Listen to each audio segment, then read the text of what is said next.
Soy médico asistente del Servicio de Medicina Física del Hospital Nacional Carlos Alberto Seguín Escobedo.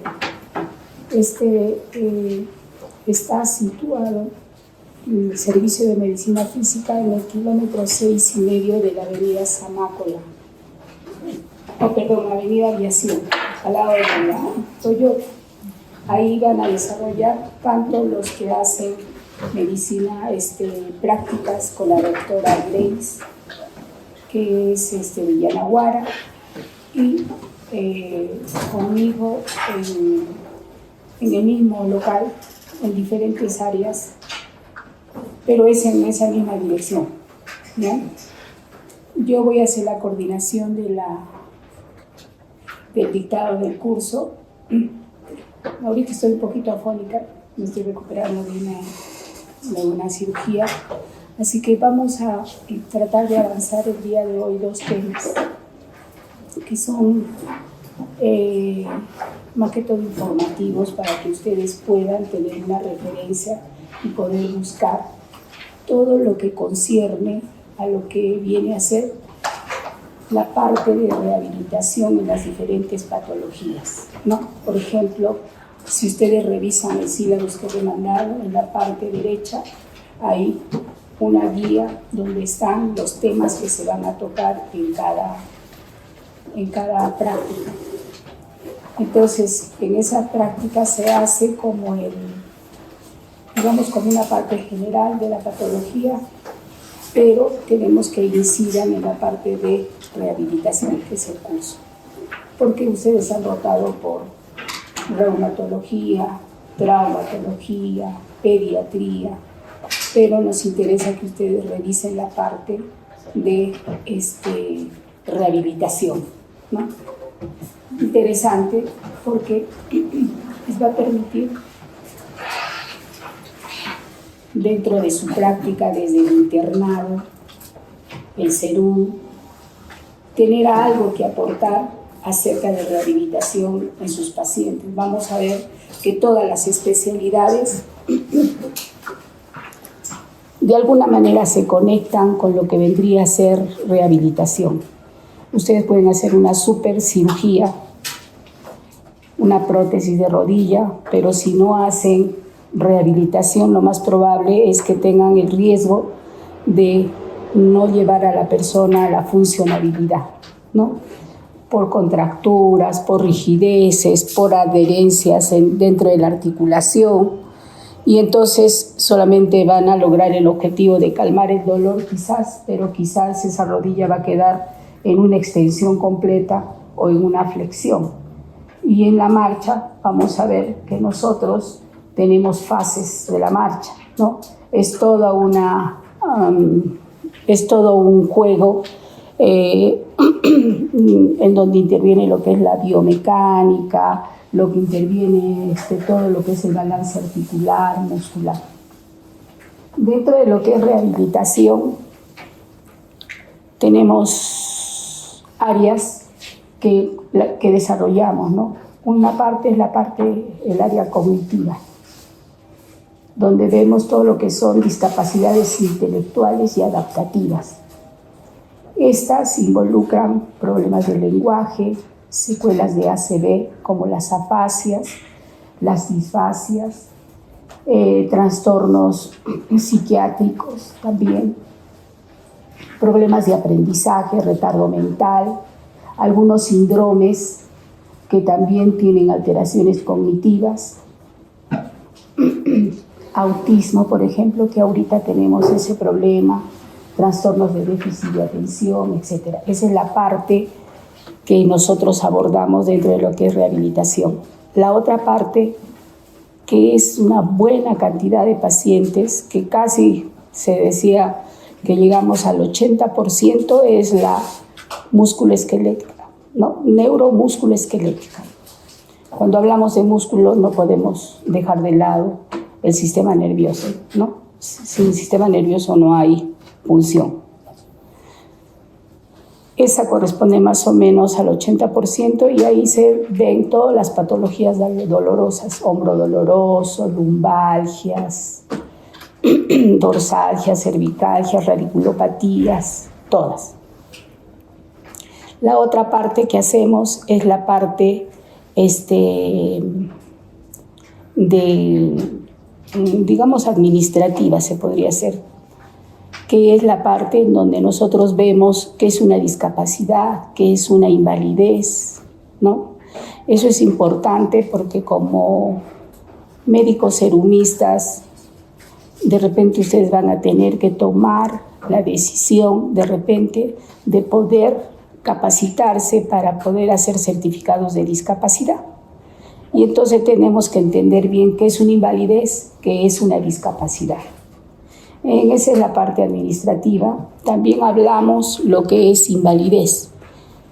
Invalidez, ya estamos hablando de porcentajes, o sea, las deficiencias trasladadas a un porcentaje de menoscabo en la persona. Un ejemplo, este dedo, la amputación de este dedo se traduce en un porcentaje de menoscabo, ¿ya? Que es totalmente diferente a este dedo, ¿no? ¿Por qué? Por la pinza y por todo lo que significa la función de este dedo. Entonces, eso lo traducimos a un porcentaje. ¿Dónde utilizamos eso, por ejemplo? Para cuestiones legales, por ejemplo, de indemnizaciones. Cada dedo tiene un costo, dependiendo de su funcionalidad, ¿sí? Y también del trabajo que uno realiza, ¿no?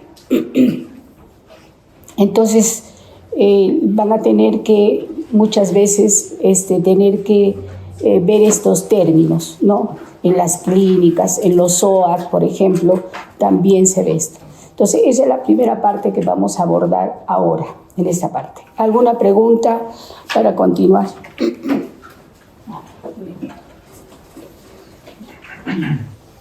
Entonces, la medicina física y rehabilitación, la especialidad, se da en todos los ambientes. Se da tanto en personas que aparentemente nunca van a sufrir una enfermedad, que son los deportistas, por ejemplo, ¿no? O personas que llevan muy bien sus estilos de vida, pero que sabiendo pueden ser objetos de un accidente, etcétera, y terminar con una discapacidad, ¿no? O sea, en realidad es algo que nos puede tocar a todos. Entonces, cuando nosotros hablamos de medicina física y rehabilitación, podemos ver que esto ya se habla desde la prehistoria. Sin embargo, en 1947, en España, ya se da la buena pro para hacer lo que vendría a ser la especialidad de medicina física. Aquí hay algunas fases históricas que las pueden ver. Entonces, la rehabilitación es la rama de la medicina que va a enfatizar, como en todas las especialidades, en la prevención, el diagnóstico y tratamiento de los trastornos que puedan originar alguna discapacidad. Esta puede ser temporal, puede ser permanente, puede ser total, puede ser parcial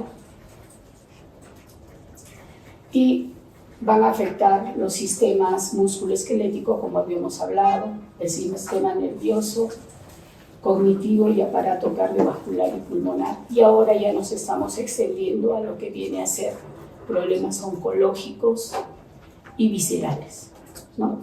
Por ejemplo, ¿alguien me podría dar un ejemplo que hemos vivido recientemente, lo que vendría a ser patologías pulmonares? El COVID, ¿no? Hasta entonces no le dábamos la importancia de vida, pero después del COVID, lo que es rehabilitación respiratoria pasó a ser una prioridad, ¿no? Algunos han quedado con secuelas, ¿no? Y hemos tenido muchos pacientes que han estado en la UCI y que después han salido con problemas, tanto del tema de la intubación, de la oxigenoterapia o también de la restricción a nivel del mismo aparato respiratorio pulmonar, ¿no?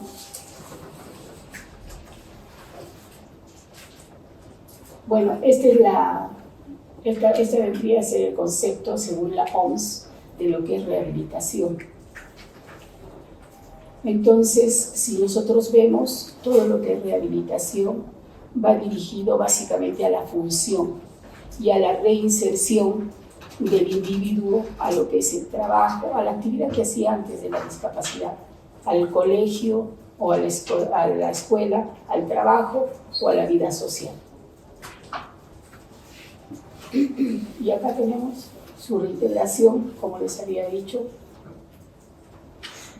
Como en todas las especialidades tenemos lo que viene a ser la atención primaria, que se basa básicamente en lo que es la promoción de salud y la protección específica. ¿Alguien conoce lo que es rehabilitación basada en la comunidad? ¿O alguna especialidad que se proyecte en la comunidad, que desarrolle algún programa? Nosotros tenemos la rehabilitación basada en la comunidad, dirigida a niños de 0 a 5 años. ¿Con qué finalidad? Con la finalidad de evitar los problemas que puedan originar retrasos del desarrollo, ¿ya? No se hace acá, se hace en Lima, por ejemplo, y es un curso que se lleva, ¿no? En donde vamos a tener que estar muy familiarizados con el desarrollo del niño y con los factores de riesgo que van a originar un retraso del desarrollo, acordándonos que la neuroplasticidad es importante, pero abordarla en un tiempo determinado, ¿no? La rehabilitación secundaria estaría dirigida básicamente al diagnóstico temprano, ¿no? Y al tratamiento adecuado. Como sabemos, como en toda especialidad, si no hay un buen diagnóstico, un buen punto de partida, lo demás que se pueda hacer puede estar fuera de lugar, o simplemente no tener un proceso adecuado y una meta que nos planteamos, ¿cómo les puedo decir? Certera, ¿no? Por ejemplo, un ejemplo, si yo, por ejemplo, veo a una persona que viene a mi consulta y tiene un dolor en el tobillo en forma intempestiva, no se hizo un esguince, nada, pero yo, bueno, digo, voy a hacer un tratamiento y le coloco en esa parte de ahí algún analgésico, un spray, etcétera, etcétera, ¿no? Pero no voy más allá, no hago una evaluación un poquito más exhaustiva. Entonces quizás estoy tratando un dolor referido, más no un dolor originado en esa zona. ¿Se dan cuenta? Podría ser un miofacial del peroneo lateral, que en la parte de la musculatura está originando una contractura sostenida y por ende traduciendo un efecto mecánico hacia el tendón, ¿cierto? ¿Y dónde voy a sentir el dolor? En la parte del tendón, probablemente, que eso es lo que me está originando el problema. Pero si yo me estoy focalizando solamente en esa zona, no estoy solucionando el problema. Entonces tengo que hacer una evaluación un poquito más exhaustiva y quizás trabajar todo lo que se relacione con esa zona, sobre todo cuando no hay un antecedente que te refuerce la idea o el diagnóstico de que pueda ser un esguince o otro tipo de lesión. Bueno, y en cuanto a la rehabilitación terciaria, lo que habíamos hablado, lo que es evaluación de la discapacidad y de la incapacidad. Entonces, para eso tenemos que familiarizarnos con algunos términos, ¿no? Por ejemplo, ¿qué es la deficiencia, la discapacidad y la desventaja o minusvalía, ¿no? Vamos a ver que hay un daño en el órgano, ¿no? Que me va a producir una limitación de la actividad relacionada con ese órgano. Y eso me va a producir una desventaja con relación a otras personas o al desarrollo que tendría que cumplir en la función. Alguien me puede decir, por ejemplo, un ejemplo. ¿Qué pasaría? Ustedes conocen a Roberto Carlos, o ya yo estoy un poquito antiguita. Conocen a Roberto Carlos, es un cantante de música, de baladas o algo así. Él, por ejemplo, es una persona que ha sufrido una amputación del miembro inferior cuando era pequeño por un accidente vehicular. Cuando ustedes lo ven a Roberto Carlos, ven que es una persona que se ha desarrollado como en la sociedad, en su trabajo, excelente, mucho mejor que cualquiera, porque no solamente trabaja cantando, él tiene propiedades, tiene otras inversiones, ¿no? ¿Cuál sería el daño de él, en lo que vendría a ser la deficiencia? Si estamos hablando de órgano y estamos hablando de que ha tenido un accidente, entonces, ¿cuál sería su daño? La amputación, ¿no es cierto? La amputación que él ha superado con una prótesis. Él no es bailarín, no es atleta, nada de eso. Entonces, él está haciendo uso de... Entonces, su discapacidad, ¿cuál será su discapacidad para Roberto Carlos? Correr, hacer giros como hacen otros artistas, se mueven, la misma Shakira, ¿no? Ella no podría hacerlo porque quizás tendría una limitación, una pérdida de equilibrio, etcétera, etcétera, ¿no? Entonces, esa sería su discapacidad. Su discapacidad estaría relacionada con la pérdida del órgano. Pero él se presenta así como me estoy presentando yo, hace movimientos de traslados suaves, se sienta en su silla alta, nadie se da cuenta, nadie sabe que tiene problema, no, pero sí tiene una discapacidad relacionada con el órgano. Y él tendría, por ejemplo, una minusvalía o una desventaja, no, porque como les digo, él se ha desarrollado, no solamente en la parte que le corresponde como cantante, sino también hasta en finanzas y todo lo demás. Entonces, en ese aspecto, nosotros tenemos que saber que no todas las personas que tienen una discapacidad tienen una minusvalía. No todas las personas que tienen una deficiencia tienen una discapacidad que tiene que estar relacionada con su trabajo, ¿sí? Por ejemplo, otra. Yo tengo problemas visuales. Tengo que utilizar lentes de lejos y lentes de cerca. Pero yo tendré una discapacidad para desarrollar mi profesión. No tengo, porque puedo utilizar mis lentes y puedo hacer mi trabajo, ¿no es cierto? Pero si yo pierdo mis lentes o me los olvido, ahí sí, ¿no? Porque ahorita estaría intentando ver a las personas que están atrás, o quizás no podría hacer una lectura adecuada, ¿ya? Entonces, hay discapacidades que sí te producen deficiencias, que sí te producen discapacidades graves. Una discapacidad, por ejemplo, una persona que ha tenido un accidente cerebrovascular y que ha quedado con una afasia motora en el lenguaje. ¿Cómo se podría? Y si supongamos que tenga 60 años, para él es un poco más problemático. Acuérdense que las afasias pueden ser motoras, de expresión, pueden ser mixtas, comprensivas y de expresión, o pueden ser globales, ni entiendo ni puedo emitir, ¿no es cierto? Entonces ahí yo tendría que valorar esa parte, ¿no? Quizás esta persona va a tener problemas para la comunicación, que es algo tan vital, ¿no? Entonces, vamos a ver que dentro de estas discapacidades tenemos tanto consecuencias individuales, consecuencias familiares, porque imagínense una persona que tenga este problema de la afasia, tendría que ir siempre con su hijo, con alguien que lo entienda un poquito más rápido para poder comunicarse, porque quizás no va a poder ni siquiera comunicarse para las cuestiones más básicas. Y tiene consecuencias sociales, como son demanda de servicios, va a tener que ir a rehabilitación, costos y todo eso, ¿no?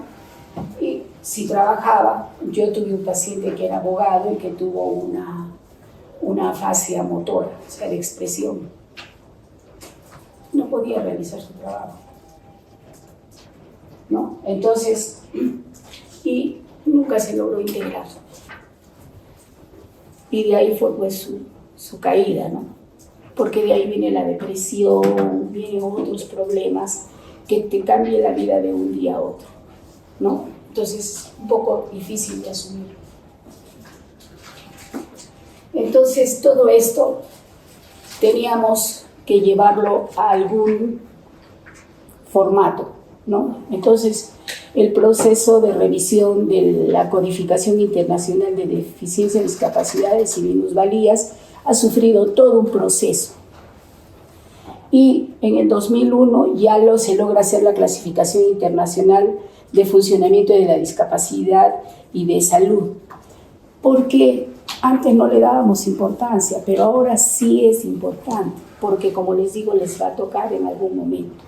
Y vienen pacientes solicitando y con una confusión, una discapacidad, quiero un certificado de invalidez, o sea, no saben qué es una discapacidad, qué es una invalidez. Y tienen que hacer trámites a veces de cobros, del SOA, o quizás jubilarse por anticipado, y no saben, ¿no? Entonces, ¿quién tiene que orientar eso a nosotros? Todo esto tiene esta información, la encuentran ustedes con ese título, ¿no? Entonces, ustedes cuando necesiten pueden ir y pueden adquirir la información. Entonces, nuevamente, para ya más o menos centrar los conceptos, deficiencia, según compendio, es la pérdida o anormalidad de una estructura o función psicológica, fisiológica o anatómica del individuo. Ahí estamos hablando de lo que vendría a ser la deficiencia, ¿ya? Clases de deficiencias. Miren todas las clases. Pueden ser intelectuales, pueden ser psicológicas, pueden ser de lenguaje, como las que habíamos hablado, pueden ser auditivas, las personas que no escuchan, ¿no? Pueden ser visuales, como esto, o como quizás una pérdida total de la visión. Pueden ser viscerales, ahora que están haciendo tanto las bariátricas. Hay personas que tienen complicaciones, ¿no?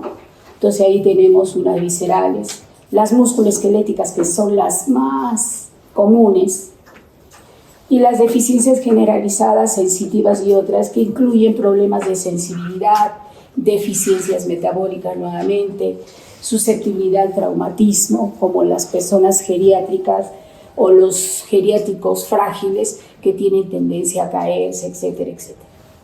Entonces, todas estas deficiencias pueden ser calificadas en un certificado de discapacidad, ¿no? Cuando venga alguien y le solicite un certificado de discapacidad, un esguince de tobillo será causa de una discapacidad que requiera un certificado de discapacidad. No, ¿no es cierto? Porque es pasajero, es tratable, ¿no es cierto? Una persona que se ha hecho un bypass gástrico y viene con un problema metabólico, ¿será acreedora de un certificado de discapacidad? Sí, ¿no es cierto? Porque eso la va a acompañar el resto de sus días, no le van a restituir. Y si ella está presentando problemas, entonces eso es permanente, ¿no es cierto? Ahora, yo como soy evaluador, no tengo la capacidad, puede ver si es psiquiátrico, si es un problema endocrinológico, etc. Entonces yo me baso en las especialidades, un informe médico que me diga el CIE, ¿no? La codificación internacional,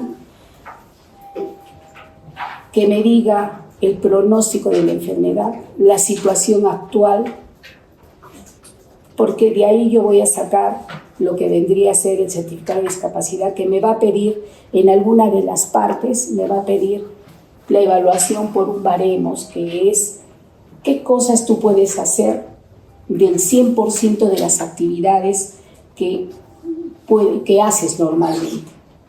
Las más básicas: cocinar, barrer, subir, trasladarte, mantenerte en una posición más de 30 minutos, ¿no? Caminar más de 10 cuadras. Si lo puedes hacer leve, moderado o severo. Entonces, dentro del certificado de discapacidad también hay un cuestionario que es el baremos, ¿ya? Pero para que los tengamos en cuenta. Bueno, y la discapacidad, como ya lo había dicho, la restricción o ausencia debida a la deficiencia o capacidad de realizar una actividad dentro del margen que se considera normal. Clasificación de las discapacidades, lo que habíamos visto: la conducta, la comunicación, del cuidado de la persona. Cuando hablamos de conducta, ¿qué día soy? ¿Quién eres tú? ¿No? Cosas básicas. O sea, ¿qué es la conducta? ¿No? ¿Cómo lo ves al paciente? Si lo ves que te pone atención, o que de repente, por ejemplo, con los niños que son autistas o que tienen déficit de atención, que muchos los podemos tener acá, ojo, pero vamos a tener desde pequeñito que nos ha logrado o nos ha permitido llegar hasta donde estamos. Y otros que son más graves, lógicamente, que ya no han podido avanzar más, porque ya pues es una afección que te dificulta el aprendizaje, ¿no es cierto? Entonces, de la conducta. Entonces, cuando tú evalúas esa parte. De la comunicación, ¿me entiendes lo que te estoy hablando? ¿Me respondes? Entonces, hay una retroalimentación, ¿no es cierto? Ahí tú me estás entendiendo y me estás contestando, entonces estoy evaluando la capacidad que tienes de comunicarte. Ahora, si tienes gesticulaciones, cosas, entonces la apuntas, ¿no? Del cuidado de la persona. Te cambias, te bañas, eres capaz de proveerte tu propia medicación, eres capaz de organizar tu ropa, o te la pones al revés. Todo eso, todo lo que es cuidado de la persona. Y de lo que es la locomoción, estamos hablando de lo que es marcha, saltar obstáculos, subir, bajar gradas, ¿no? ¿Cómo lo desarrollas? Regular, o sea, uno vendría a ser, lo realizas sin ayuda. O sea, lo realizas con dificultad, pero sin ayuda. 1. 2. Lo realizas con dificultad o con apoyo de los lentes o un bastón, pero sin apoyo de una tercera persona. 3. Dependes de una persona por momentos. 4. Dependes de la persona la mayor parte del tiempo. 5. A pesar de que tienes una persona con la que estás la mayor parte del tiempo, necesitas aparte otro objeto que te ayude, una silla de ruedas y alguien que la empuje. 5. 6. No puedes realizar. O sea, estás planchado, no lo puedes hacer por más que quieras o por más que la otra persona te levante y tú quieras caminar, no puedes, 0.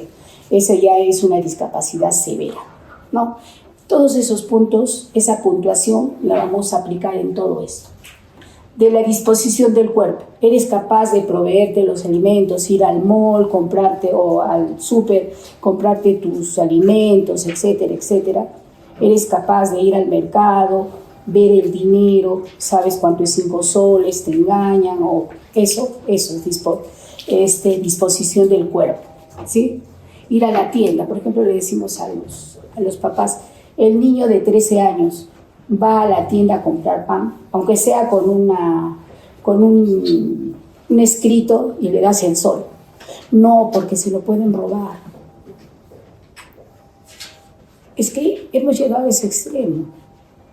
Yo quiero que ustedes se pongan como familiares de una persona que tiene una discapacidad cognitiva. Si se roban a niños normales, ¿cómo no se van a robar a un niño con una discapacidad? Le dan un dulce y se lo llevan, ¿no? Entonces los papás, en vez de enseñar, porque ese niño en algún momento de su vida va a tener que responder por él mismo, y le cortamos las alitas, y entonces eso se considera como una falta de oportunidad. No es restringirle, es enseñarle. Porque algún día él se va a tener que trasladar de un sitio a otro sitio, y si no sabe cuál es la ruta, que no le estamos haciendo ninguna de esto, ¿no? Pero también por otro lado hay que entender a los padres, pero hay que tranquilizarlos, pues. De la destreza. Ya sabemos que la destreza involucra la motora fina, ¿no es cierto? Eres capaz de cocinar, picar, de pintarte, de arreglarte el pelo. Eres capaz de escribir, que una letra que se puede entender, motora fina, de la destreza, ¿no? Igual, valoramos.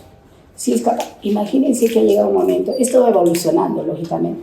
Si tú no eres capaz de cocinarte, aunque sea hacerte un huevo frito o quizás un arroz, pues entrabas dentro de la discapacidad. Entonces, lógicamente que eso ya va a criterio del médico, pero teóricamente es así. Entonces, ¿cuántos sabríamos acá que estamos en el problema, ¿no? De la situación, evalúa cuánto tú dependes de algo, de una medicación. Por ejemplo, uno que tiene insuficiencia renal, que tiene hemodiálisis, ese señor, esa persona, ese paciente, podrá irse alegremente a Omate a recolectar paltas 15 días. No, porque ellos hacen 3 veces a la semana diálisis, ¿no? A lo máximo se podrá alejar un día.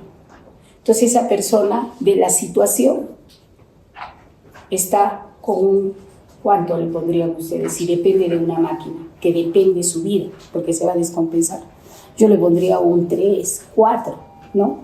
Porque aparte de la persona que maneja la máquina, depende de esa máquina, ¿no? Entonces, para mí sería un 4 por lo menos, ¿no? Que ya entraría dentro de un severo. Ahora, también se involucran otras cosas, ¿no? ¿Cómo entras, por ejemplo, a la diálisis? Vas, te hacen tu diálisis, te vas como si nada. Eso es al principio, pero al último ya te da mareos, tienes otras afecciones, entonces eso también se considera. Eso ya es cuestión del evaluador.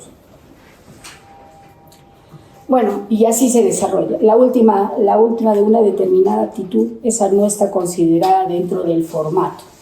Para nosotros hacer el certificado de discapacidad tenemos que entrar a una página de CINSE del MINSA. Entramos con una clave en donde todos los evaluadores estamos en una lista que hemos sido capacitados para ello, o sea, no todos tienen, ¿no? Entonces hay lugares donde se certifica, pero para eso tienes que haber hecho una capacitación. Entonces, te presenta un formato donde evalúas todo esto, pones el diagnóstico, tanto de la discapacidad como el diagnóstico etiológico.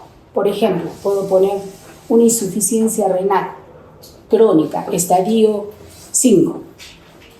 Ese sería mi diagnóstico de enfermedad. Y el etiológico sería, de repente, una diabetes mellitus con complicaciones renales. Esa es mi etiología, ¿no? O una amputación de miembro inferior izquierdo por debajo de la rodilla. Y mi etiología sería un osteosarcoma, por decir, ¿no? Así te da esa capacidad.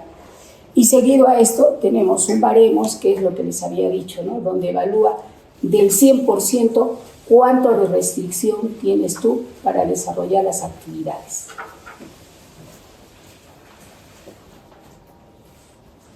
Muy bien, y la minusvalía que ya les decía, no todos la tienen, porque si tu trabajo no está relacionado con tu deficiencia, entonces tu discapacidad va a pasar desapercibida. Nuevamente, deficiencia produce discapacidad y la discapacidad te puede producir una minusvalía. La deficiencia a nivel de órgano, discapacidad a nivel personal y la minusvalía a nivel social. Acá tienen todas las discapacidades, hay un cuadrito donde ven ustedes en la primera el daño, accidente cerebrovascular. ¿Qué te puede producir?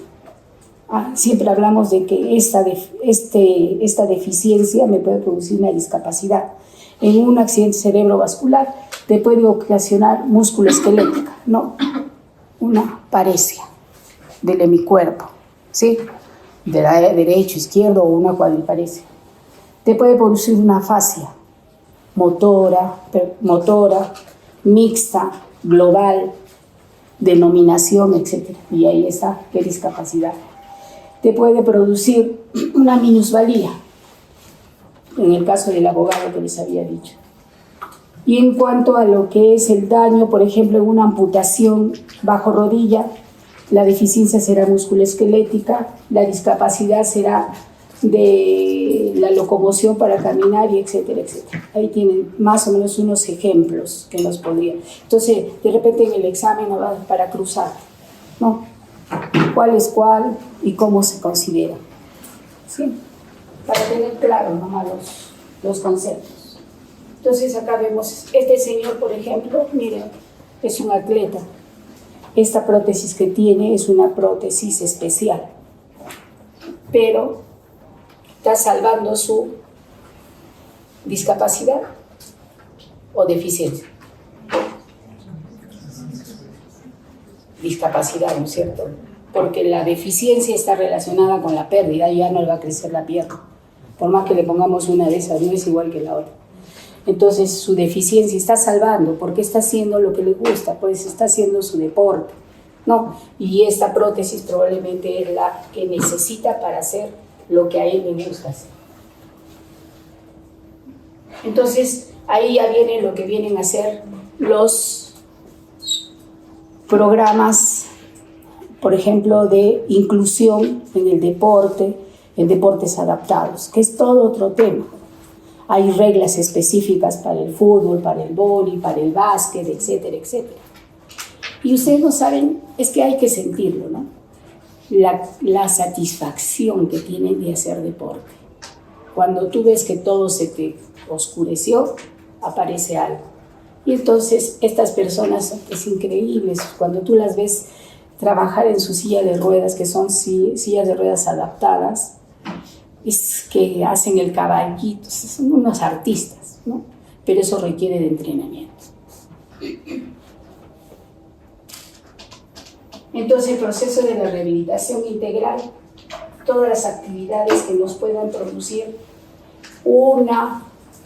que nos lleven a ser funcionales, tanto en la escuela, en el trabajo, y para eso muchas veces, si yo era cartero y o un portaempleos y tenía que caminar y no puedo ahora, pero de acá para arriba todo está ok, entonces me capacito en la parte informática y comienzo a trabajar digitalmente, ¿no?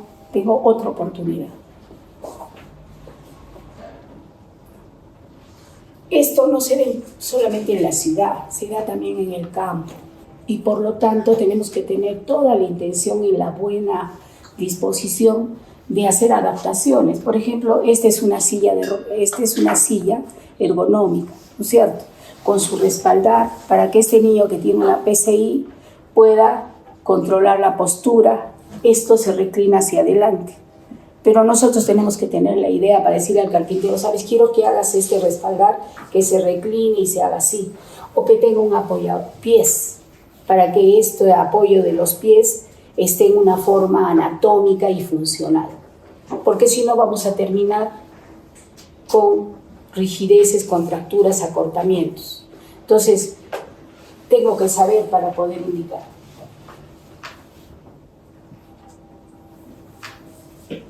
Entonces, como vemos, todas los programas de rehabilitación son individualizados. Por más que yo tenga una radiculopatía, un dolor lumbar, no va a ser igual que el otro. No es la copia. Porque en mí será una L1, L2, que tiene otros dermatomas, otra afectación, y en él será una L4, L5, que tiene otra afectación. Entonces son programas individualizados. La cuestión es buscar la función. Como sea, yo tengo que llegar a ese lugar. Pero miren, ellos mismos logran ver la forma de cómo adaptar, ¿no?, al medio. En todo sitio existen niños con síndrome Down, con retardo mental, y sobre todo nosotros que tenemos que trabajar lo primero que vamos a hacer es trabajar en lugares donde no hay hospitales, solamente en nuestra posta. La mamá estamos enseñando a hacer un poquito de psicomotricidad, ¿no? La profesora de educación especial, miren esta señora que le ha logrado hacer esta muletita a la niña para que pueda desplazarse. La satisfacción que debe tener esta niña de poder ir a su colegio con las muletas, ¿no? Y no que la tenga que estar cargando o arrastrando. Las barreras arquitectónicas, bajadas, subidas. Ustedes saben que en el Cusco, ¿alguien desde el Cusco acá? En el Cusco, para entrar a la catedral principal no hay accesos. No hay las... ¿Por qué? No sé por qué, si de repente es para no malograr la fachada, qué sé yo, pero no hay accesos. O sea, no sé si ustedes habrán ido a Iguazú o habrán ido al Calafate. Si ustedes van ahí, se van a dar cuenta de que hay personas cuadriplégicas que logran llegar hasta el lugar que uno quiere llegar por la cuestión de ver, por ejemplo, las cataratas, los deshielos, etc. Hay lugares para bajar con la silla de ruedas y para subir. O sea que ahí han salvado las barreras arquitectónicas, ¿ya? Entonces, extranjeros que van ahí, ustedes los ven con su cuidante y van. Porque ahí, por ejemplo, en el Calafate, que son los deshielos de Perito Moreno, etcétera, etcétera, van a ver que lo más bonito es entrar y ver, ¿no?, cada bloque de hielo, por ejemplo, que es de color turquesa, o quizás llegar a un lugar donde te permita ver los deshielos cómo caen. O sea, eso es pues el atractivo de esas zonas. Igual en las cataratas de Iguazú. Ver, por ejemplo, la Garganta del Diablo, que es como un tornado, como una cuestión de, como un, ¿qué se le dice cuando? Como un remolino, impresionante porque es grande. Entonces hay que llegar ahí pues para ver todo lo concerniente a lo que es Iguazú. Sin embargo, a veces sí no hay, pero ahí hay. O sea que felizmente han salvado esas barreras arquitectónicas. Acá, este paciente que probablemente tenga un problema musculoesquelético o quizás una hemiparesia, ha logrado hacer estos instrumentos con lo que tiene, ¿no? Acá una silla con sujeción. Bueno. Entonces ya dijimos que las metas de rehabilitación están dirigidas básicamente a la inclusión, a la funcionabilidad y a la inclusión en lo que te corresponde realizar. Lógicamente que todo este proceso de rehabilitación tiene costos, ¿no? Tanto para la familia como... Entonces, La prevención es lo más importante. Entonces hay que hacer programas de prevención, no quedarnos solamente en la recuperación, porque una vez dado el daño, imagínense un niñito que no le hayamos hecho una detección precoz de que es un niño de riesgo para un daño neurológico. Y lo condenamos pues a vivir con sus problemas, ¿no?, el resto de los días. Entonces la prevención, como en todas las especialidades, es lo más importante. Bueno, como en todas las especialidades, la historia clínica completa es importante. La anamnesis debe incluir la historia laboral, porque a diferencia de otras especialidades, a nosotros sí nos interesa saber qué hacía el paciente antes de la discapacidad, porque nuestra meta va a ser llevarlo más cercano a ese punto, ¿no? Por ejemplo, mi abuelita se cayó, se fracturó la cadera. Entonces yo le pregunto en la historia, su abuelita, ¿cuántas cuadras caminaba o estaba en silla de ruedas antes de fracturarse la cadera? No, mi abuelita caminaba con su bastón, si su bastón subía, bajaba gradas. Entonces quiere decir que mi meta está relacionada con ese antes, ¿ya? Entonces por eso es importante la historia laboral. Si ese paciente se amputó los dedos o la mano, entonces ya tendré que ir pensando en que tengo que hacer una reubicación laboral, porque no va a volver a hacer lo que hacía antes, ¿no es cierto? O la prótesis que voy a poner tiene que cumplir las funciones que él hacía. De repente era digitador, pues tendré que darle una mioeléctrica o una mecánica si el agarre era más tosco, no era tan fino. Entonces todo eso me permite hacer el programa que va a ser hasta el final, de llevarlo a una función parecida a lo anterior. El examen físico, igual por sistemas, cabeza, respiratorio, todo eso. También va a incluir lo que es el test articular. En la primera clase de prácticas ustedes han visto. No es fácil. Si no estoy familiarizado, no es fácil. Si yo le digo ahorita a su compañera, ¿en qué posición me pondrías para hacerme la evaluación del hombro? ¿Cierto? Entonces inmediatamente yo veo y digo, ¿en qué plano se mueve mi hombro? ¿No es cierto? ¿No? Sagital, horizontal, coronal. Entonces inmediatamente tengo que ver más o menos qué hace mi hombro, pues, ¿no? ¿Qué hace mi hombro? ¿Será igual que la cadera? No, porque la cadera no hace rotaciones, digamos, hace aducción, pero hay algunos movimientos de rotación externa e interna que no hace. Entonces tengo que saber en qué posición. Ese ratito que voy a hacer la evaluación, no voy a estar pensando, ¿y ahora en qué lo pongo? ¿En qué posición lo pongo? ¿No? ¿O cuál es la más conveniente? Entonces tengo que estar familiarizado. De eso se trata, de conocer el goniómetro. Dónde voy a poner el eje principal y dónde voy a mover el goniómetro. Entonces el goniómetro es un aparatito fácil de conseguir, barato, que si ustedes son más precisos y hasta que logren desarrollar el ojímetro, pueden ir utilizándolo, ¿no? Entonces, por ejemplo, en mi hombro voy a hacer rotación externa. Si yo estoy acá, al tope de mi rotación externa estoy en 90 grados, ¿no? Con el goniómetro puedo exactamente decir cuánto estoy avanzando. Pero con el ojímetro, si me pongo a la mitad, ya soy 45, ¿no es cierto? Y así sucesivamente. Pero eso lo voy a lograr con el tiempo, ¿no es cierto? Ahora, todo lo que es el test muscular, que también es importante saber en qué posición voy a poner para evaluar el psoas, para evaluar el tensor de la fascia lata, para evaluar el supraespinoso, el infraespinoso. Tengo que saber en qué posición voy a poner al paciente. Entonces, todos estos grados y la fuerza muscular que yo voy a encontrar, la apunto en la historia clínica, porque va a ser mi basal para poder hacer mi evolución de la enfermedad. Si yo al principio le digo a este paciente quede en 90, 0 de rotación externa, 0 de rotación interna, ni para adelante ni para atrás, pongo 0.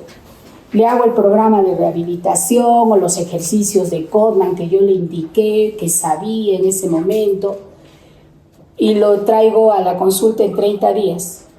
Y ese paciente ya hace pues 15, ¿no? O quizás hace 45, entonces ya me estaba diciendo que la basal era 0 y después era pues de 45 grados. Entonces, ¿es positivo o negativo? Positivo, ¿no es cierto? O sea, quiere decir que mi plan de rehabilitación está dando resultado, ¿sí? Entonces, para eso sirve, para evolucionar al paciente, para ver si tu programa o las pautas que le has dado son las adecuadas. Ahora tenemos la evaluación de las actividades de la vida diaria. En esta vamos a ver que tenemos varias cosas, ¿no? La de Bartel normal, la modificada, la de CAS, ¿no? Estas evalúan las actividades de vida diaria. ¿Cuáles son las actividades de vida diaria? Están relacionadas básicamente con...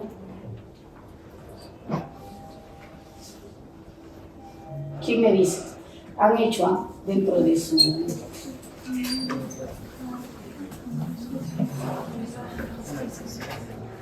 de la práctica de hoy día. Control de esfínteres, ¿qué más? No sé por qué me serviste. A ver. Bartel. Ahí está. Las básicas: higiene, alimentación, deambulación y control de esfínteres. Lo básico que yo tengo que hacer, lo básico. Higiene, alimentación, deambulación y control de esfínteres. Acá me familiarizo con una de las escalas, ¿no? De los test, que puede ser la de Bartel, que es la que más utilizamos, o puede ser la de CAS, ¿sí? La de Bartel te hace una puntuación de 100, entre menos estás mejor, entre más llegas a 100 estás por planchado, ¿no? O sea, no puedes hacer ninguna de estas, ¿sí? La de CAS es moderado, leve, severo, menos precisa. Después tenemos la otra. A ver, esta de acá de vida diaria, la evaluamos desde que vamos a la cama del paciente. Si el paciente está así y le tienen que poner la chata o lo tienen que agarrar con la ¿cómo se llama? Con el cobertor o con la sábana y lo tienen que poner al costado y le tienen que poner unas cuñitas, estamos por acá, ¿no?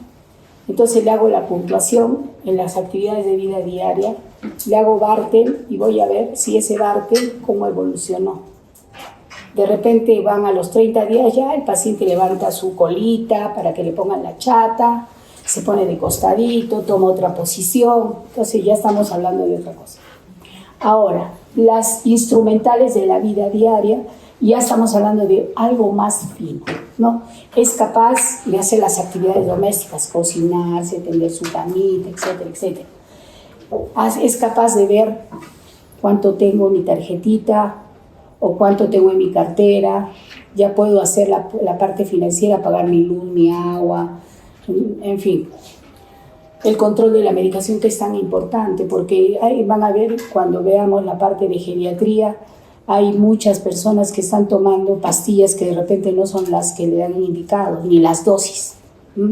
Entonces, es importante el control de la medicación. Es capaz, en este estado, el paciente de decir, este es para la presión, este es para la tiroides, este es para tal, para cual.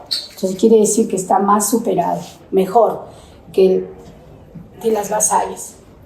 Y el manejo de aparatos, el celular, la calculadora o la televisión o el equipo, ¿no? Entonces, valora lo que son las actividades instrumentales de la vida diaria.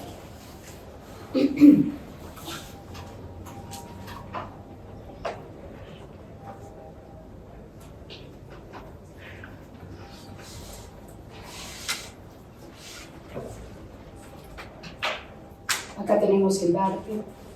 Es la escala más utilizada, como les decía. Lo utilizamos, por ejemplo, para lo que son evaluaciones de invalidez. Viene el paciente y yo tengo que hacer la escala de Bartel y adherir a mi informe la escala de Bartel. Porque ¿quién me lo va a pedir? Me lo va a pedir con toda seguridad el Poder Judicial. Con todas, si ustedes omiten, y usted como a su ojo dijo, ¿y con qué pruebas? Entonces le van a hacer una inicial y después le van a hacer otra secundaria, ¿ya? Entonces, ¿cómo les puedo decir? En estos últimos años, esto como que se ha familiarizado más como una cuestión de historia clínica, ¿ya? Entonces, cuando tengan un conflicto, un problema, ustedes tienen que responder por lo que han puesto. Y la única forma es adhiriéndose a todas estas escalas. ¿Bien? Entonces hay que hacerlo y hay que familiarizarse con eso. Entonces acá lo van a encontrar también en internet, cómo van a valorar, es cuestión de leerlo, ¿no? Este es el índice de CAS, en donde habla, pues, ¿no? Pero un poco menos precisa. Les quería mostrar esto, que ya hemos hablado. Estas, por ejemplo, son las posiciones para evaluar diferentes grupos musculares. Cuando nosotros vamos a hacer evaluación muscular, siempre tenemos que pensar en el nervio que está inervando. Hago la exploración de un paciente que normalmente debe ser, la primera vez, debe ser desnudo, con su truza, con su brasier, pero así tiene que ser, porque la ropa oculta pues algunas cosas, ¿no? Entonces voy a ver de una hipotrofia, ¿qué hay? ¿No? Una deformidad, una escoliosis, una cifosis, ¿qué cosa hay que no puede evidenciar debajo de la ropa? Siempre debe ser la primera evaluación así, ¿no? Ni con la bata, porque en la bata también te oculta, ¿sí? Y para evaluar cada músculo tengo que tomar una posición específica. Pero para saber eso yo tengo que saber qué hace pues el músculo. Por ejemplo, ¿qué hace el cuádriceps? Lo voy a sentar, ¿no es cierto? ¿No? Me va a facilitar la extensión. ¿Qué me hacen los isquiotibiales? La flexión. ¿Qué hacen los aductores? ¿No? ¿Qué hacen los aductores? Acá, ¿qué estoy valorando? ¿Qué estoy valorando ahí? ¿Qué me hace hacer esto? Glúteo medio, ¿no es cierto? Si yo estoy claudicando, puede ser problema de glúteo medio, ¿no? Puede ser que tenga un pistoneo de la cadera, pero también puede ser que mi glúteo medio esté pobre. Entonces estoy acá valorando lo que es el glúteo medio, ¿sí? Con resistencia, porque ahí estoy poniendo resistencia. Si usted ve en esta figura, ¿cuánto de fuerza muscular me podrían decir? Sí, en la internacional, 0, no hay movimiento. 1, no se visualiza. 2, se visualiza, pero no vence la gravedad. 3, vence la gravedad sin resistencia. 4, vence la gravedad y vence la resistencia mediana. 5, vence la gravedad y la resistencia que tú le pongas. ¿Cuánto tendrá este paciente? 5, ¿no? Porque miren, aparentemente le está poniendo las 2 manos y es una resistencia, ¿no es cierto? Entonces, miren, uno tiene que saber qué posición tiene que evaluar el paciente. Ese rato, y ahora cómo le evalúo por el glúteo medio, ¿no? Entonces, es importante saber qué postura, es cuestión de familiarizar. Para miembro superior, ¿no? Flexión, extensión. La flecha te dice, ¿no? Está poniendo la oposición hacia abajo y eso. ¿Qué músculo te hace esto? ¿Y qué músculo hace esto? El bíceps. El bíceps, ¿no es cierto?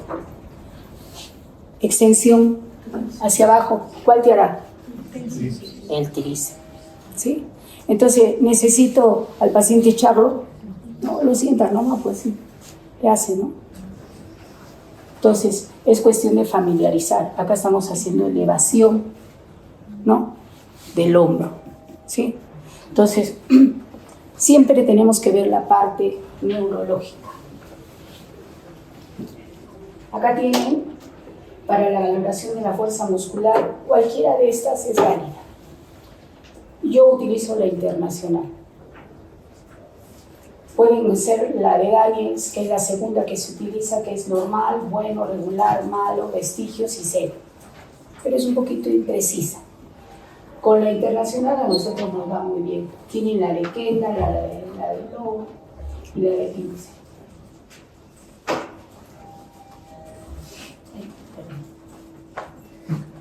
Bueno, entonces ya habíamos visto que el balance muscular y el articular es importante porque nos va a permitir que la función que nosotros consigamos con nuestros programas sea lo más precisa. Les explico.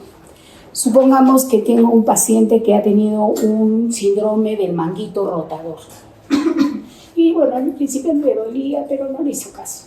Entonces seguía haciendo sus cosas, de acá para acá, todo chévere. Pasó un mes. Y un día el paciente se quería hacer la colita y no podía. No, no abría. Ya voy a ir la próxima semana, ¿no? Y después ya ni siquiera podía agarrarse la oreja. Entonces, ese paciente ha hecho una rigidez del hombro. Este paciente, ¿qué le indicaría primero yo? Mejorar sus rangos articulares, ¿no es cierto? Porque si yo hago fortalecimiento, no voy a tener ninguna función porque tiene que vencer la rigidez y tiene que vencer la deficiencia de la fuerza. ¿Se dan cuenta? Entonces hay cosas prioritarias. Lo primero que tengo es que mantener hábil, flexible esa articulación. Entonces primero tendré que trabajar la articulación y después de eso ya trabajaré la fuerza. Cuando la articulación esté libre. Porque por más fuerza que yo tenga, si la articulación está bloqueada, no puedo. No puedo. Entonces, siempre hay que tener las prioridades. Bueno, la otra parte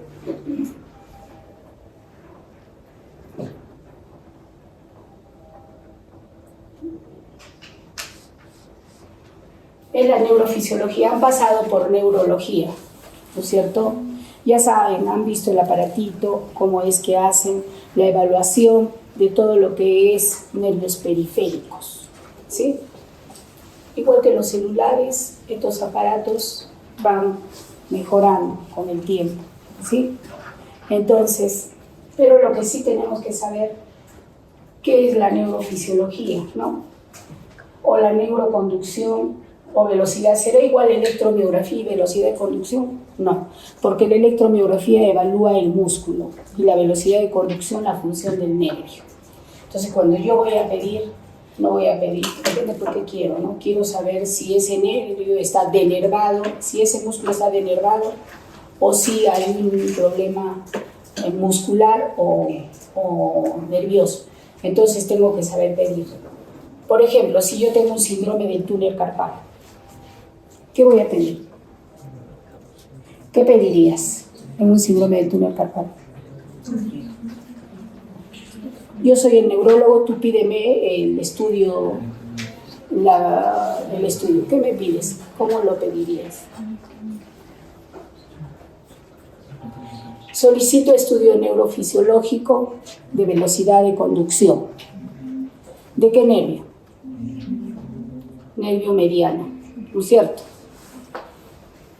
Si yo soy más, ¿cómo te puedo decir? Quiero sacarle provecho al procedimiento, entonces hago mis probables diagnósticos. Hago un diagnóstico que podría ser, si tengo dolor, adormecimiento de la mano, también podría ser un tema radicular cervical, ¿no es cierto?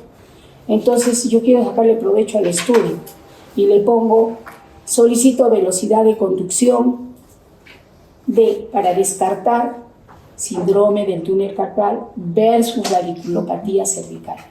¿Qué le estoy obligando al colega? Le estoy obligando al colega a no hacerte una evaluación de acá para acá. Nada más. que voy a ver el nervio mediano que pasa por acá y nada más. Lo estoy obligando a hacer desde acá. Entonces me va a hacer un mapeo desde acá.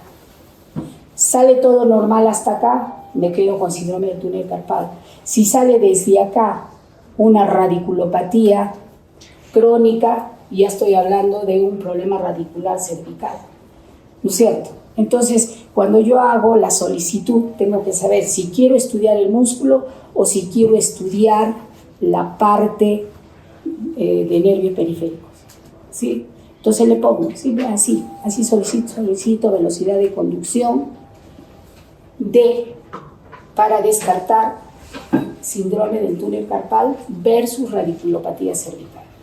Me aproximo lo más que pueda al diagnóstico, ¿ya? Entonces, la neuroconducción se estudia las respuestas sensitivas y motoras de los nervios periféricos mediante estímulos eléctricos. Estos estímulos eléctricos generalmente van dirigidos a lo que viene a ser la sensibilidad. Cuando son con aguja, ya estamos hablando de la respuesta del músculo, porque le voy a pedir al paciente, por ejemplo, el bíceps. Ingreso la aguja, es doloroso, por si acaso. Doy el estímulo nervioso y le digo al paciente, contraiga el bíceps. Me duele más, pero tengo que hacerlo porque necesito el estudio. Entonces, es doloroso, pero me estudia ahí la función del músculo y del nervio. Porque cuando yo le digo al paciente que aproxime la muñeca hacia el hombro, le estoy pidiendo que haga una actividad que está regulada por el nervio, no solamente por el músculo, ¿sí? Pero si me hacen solamente los electrodos, me están hablando solamente de la sensibilidad, nada más. Y la sensibilidad, cuando el daño es moderado, aparece. Pero si el daño es leve, por ejemplo, una neuropatía incipiente de un diabético, a los primeros años va a salir que nada. Así el paciente lo percibe, ¿ya? Entonces, siempre hay que tener en cuenta eso también. Bueno, este es un equipo del tipo de la pera, pero ahora hay muchos mejores. Este es lo que se diagrama en la pantalla.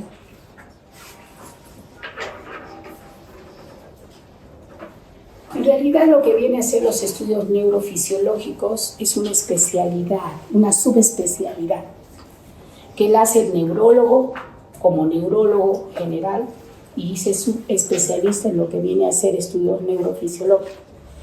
Y el médico rehabilitador, que también puede hacer la especialidad, la subespecialidad y también puede hacer estudios neurofisiológicos, ¿ya? Bueno, para concluir con esto, hemos llegado a un punto en donde nosotros podemos entrar a una cirugía de un aneurisma cerebral. Imagínense, están en sala de operaciones, está el neurocirujano haciendo esto. ¿Ustedes han visto algún paciente con un aneurisma que ha ido así como estamos yendo nosotros? Me han detectado un aneurisma en un estudio general, en una angiografía se llama, ¿no? Entonces me han detectado. ¿Y qué ha sucedido? He visto que está pues a punto, ¿no? Si se rompe ese aneurisma, soné porque voy a tener una hemiparesia, etc. Entonces decido hacerme un clipaje. Voy a sala de operaciones, todo. Y de repente me complico y termino con hemiparesia o con lo que fuere, ¿no? Como daño secundario al procedimiento. Son cosas que pueden suceder dentro de la operación, pero hemos llegado a un extremo en que ahora hay neurofisiólogos que entran a la cirugía y que logran ayudar al cirujano a ver que la posibilidad de poder lesionar estructuras que no tendrían que tocarse, ¿no? Entonces ponen electrodos en el cerebro y le dicen que él está más lejos con su computadora y el cirujano está trabajando con su pinza y dice, estás tocando el séptimo par craneal o el sexto par, el que es, o esta estructura. Porque cuando ustedes hacen una cirugía han visto cómo es, ¿no? Todo está lleno de sangre, las estructuras, las fascias, los nervios, muchas veces no son fácilmente identificables, pero estos electrodos nos permiten. Entonces, Este estudio neurofisiológico solamente hay 3 en el Perú y se han formado en Colombia. En Lima hay uno y lo llevan a todos sitios, ¿no? Porque imagínate que te vayan a hacer una cirugía de columna, una cuestión de una hernia y termines con una extracción de un lipoma, que no es un tumor grave, y termines parapléjico, ¿no? Entonces vale la pena. Entonces hemos llegado a ese extremo. Felizmente tendría que familiarizarse en todas las cirugías, pero estamos empezando. Muy bien. Entonces, ¿qué hora es? 2:15. Vamos a hacer ahora lo que son agentes físicos, ¿ya? Para que tengan una idea. En realidad los agentes físicos es para que ustedes tengan conocimiento de qué recursos nosotros podemos utilizar para el plan o el programa de rehabilitación que nosotros vamos a hacer. En sus lugares de donde están, en algunos lugares hay todos estos aparatos, en otros no hay, pero probablemente los roten al lugar donde haya. Por ejemplo, los de Miraflores me parece que solamente hay compresas y solamente hay kinesio. Y tendrán que ir al Nacional para que conozcan los equipos, ¿no? Básicamente, que los pueden ver por internet, pero la cuestión es saber para qué sirven, para qué los utilizamos. Son recursos que tenemos que podemos mejorar nuestro programa, facilitar, adelantar, mejorar lo que viene a ser la consolidación, etc.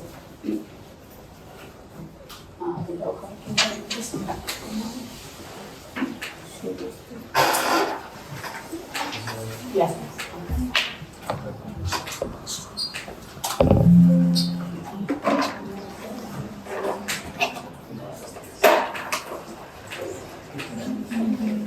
Bueno, ¿quieren pararse un ratito? Hacer una pausa, párense, estírense un poquito.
Entonces ahora vamos a hacer una pequeña revisión de lo que son agentes físicos en lo que es terapia física.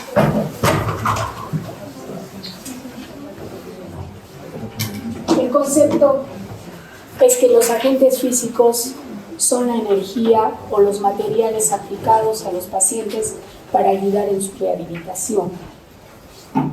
Algunos son un cuento, mentira. Todos estos agentes físicos son como los celulares, es como van avanzando. Hay algunos como el TENS que están hace muchos años, hay otros aparatos que tienen corrientes que son interferenciales, rusas, etcétera, etcétera. Pero todos estos aparatos depende de tu habilidad. Es como yo, por ejemplo, utilizo el celular para cargar algunas cositas, pero si se me pone algo difícil, solo porque ya hasta ahí no me llegué, ¿no? Por más que tengo un iPhone, que prefiero mi otro, el Samsung viejito, porque ese ya lo conozco años. Entonces, ¿cómo les puedo decir? Es un arte de lo que pueda producir ese equipo. Nosotros vamos a ver que le podemos sacar muchas cosas, pero que a veces hacemos lo mismo por la rutina y no, en fin. Entonces, si ustedes tienen un agente, físico, con un agente pueden hacer maravillas. Solamente es que cuestión de que ustedes tengan lo que son las contraindicaciones y las indicaciones. ¿Ya? Entonces, los agentes físicos son energía y materiales aplicados a los pacientes para ayudar en su rehabilitación. Entre los agentes físicos incluyen los más simples: el calor, el frío, el agua, la presión, el sonido, la radiación electromagnética y las corrientes eléctricas. Acá tienen las categorías de los agentes físicos. Entonces tenemos los térmicos, por ejemplo. ¿Cuáles son los tipos?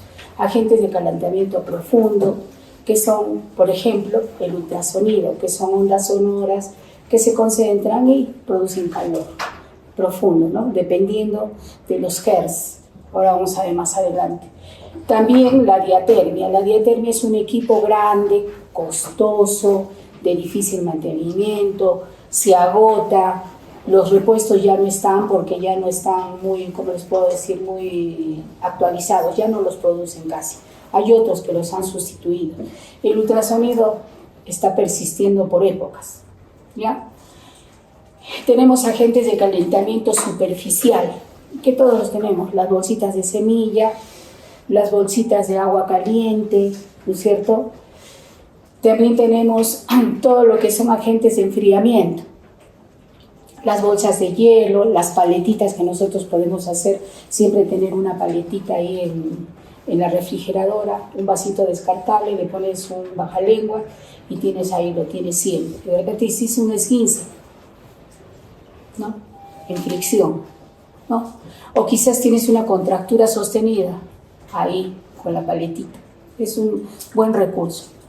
También tenemos los mecánicos, como la tracción mecánica. No sé si habrán visto las tracciones de columna, tanto cervical como lumbar.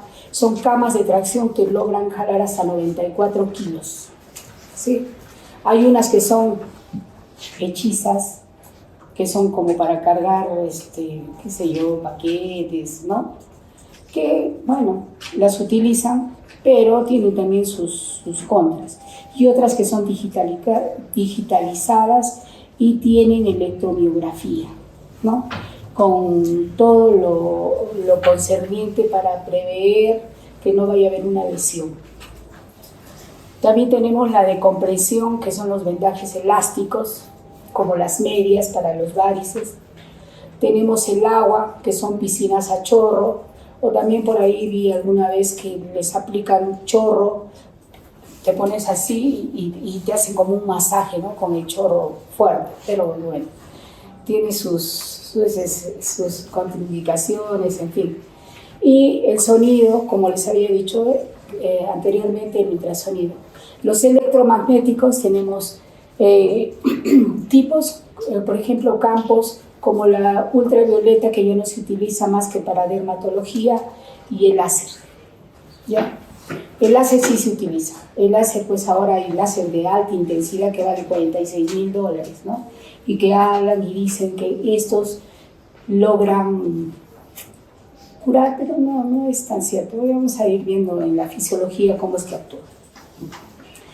Y los electromagnéticos y las corrientes eléctricas, que son muchas veces analgésicas, que tienen que ver con estructuras nerviosas, los tipos de fibras nerviosas, ¿no? A, B.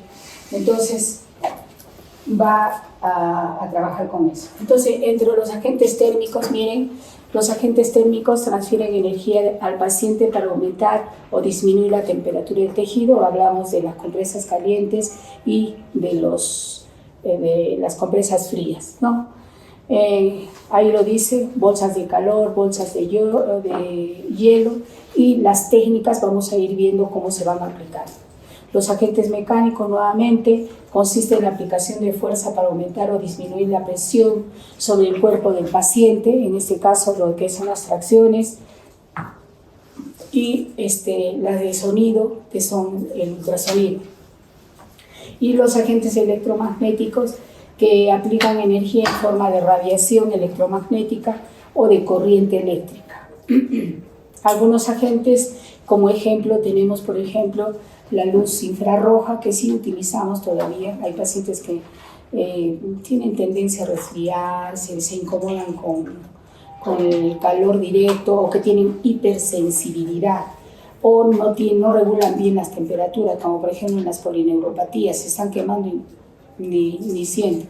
Entonces quizás es más útil utilizar la luz infrarroja, que se debe colocar a una distancia determinada y sobre una protección, que mejora la vascularidad y es una opción, ¿no? Y el láser y la diatermia.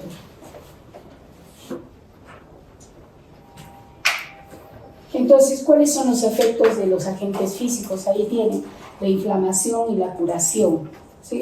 La extensibilidad del colágeno y las restricciones para las restricciones de la movilidad, mejorar el tono muscular y mejorar el dolor. Acá tenemos este cuadrito, miren, por ejemplo, en una lesión inicial, vamos a ver que los objetivos del tratamiento es prevenir una lesión mayor o el sangrado. Por ejemplo, en este caso del sangrado, ¿qué le pondríamos? ¿Calor o frío? Frío. ¿Y qué le pondríamos? ¿Así lo dejamos o le ponemos compresión, ¿no es cierto? Ahí está. Agentes físicos, compresión estática, crioterapia, ¿no? Y agentes contraindicados, estar movilizando o de repente hacer tracciones o quizás poner calor. Entonces, esos son los contraindicados. Y así sucesivamente, miren, en inflamación crónica, ¿qué podríamos utilizar? La termoterapia, la electroestimulación, la piscina a chorros, la fluidoterapia, todos con un objetivo específico, ¿no? Que es aumentar la circulación o controlar el dolor o mejorar la proliferación, que vendría a ser ya la reparación del tejido, ¿sí? Entonces, también tenemos agentes para el remodelado, ¿no? Que el objetivo principal va a ser procurar o mantener la fuerza, como son la electroestimulación, en este caso lo que vendrían a ser las rusas, por ejemplo, con contracción, que trabajan a nivel de la fibra muscular, o también podría ser el ejercicio en agua, que nos va a permitir disminuir la gravedad y por lo tanto el movimiento va a ser menos doloroso y con mayor facilidad, ¿sí?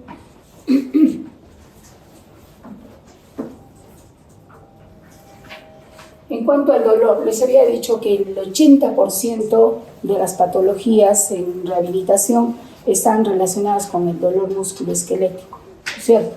Entonces, ¿a quién no le va a llegar un hombro doloroso, una cervicalgia, una contractura? Ay, dormí mal y con una tortícolis, ¿no? Entonces, nos va a llegar a todos en realidad. Entonces, ahí tenemos que tener armas para ver qué cosa podemos hacer con ese paciente. Entonces, en el tipo de dolor agudo, los objetivos del tratamiento van a ser controlar el dolor, controlar la inflamación, prevenir el agravamiento del dolor, y dentro de esos, los agentes eficaces tendremos la electroestimulación, la crioterapia, la inmovilización, la biorretroalimentación y la tracción estática con poca carga. En el dolor referido, como les había dicho del dolor de tobillo, ¿no? Ese puede ser un dolor referido. Tenemos el objetivo controlar el dolor y tenemos la crioterapia, la termoterapia. En el dolor radicular espinal, que es tan frecuente en las radiculopatías, que es de todos los días, disminuir la inflamación de la raíz nerviosa, disminuir la compresión de la raíz nerviosa, esos son nuestros objetivos. Con eso vamos a controlar el dolor. ¿Y qué podemos utilizar? La tracción, para liberar la presión del disco sobre la raíz. En el dolor agudo causado por una neoplasia maligna, también podemos.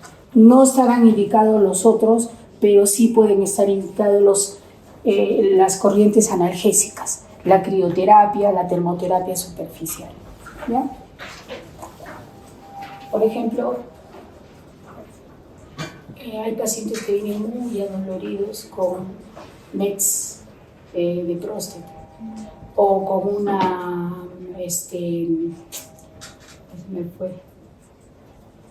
y con otras patologías oncológicas. También mejora la extensibilidad del colágeno y las restricciones de la movilidad, sobre todo en todo lo que son problemas de tipo traumatológico, ¿no es cierto?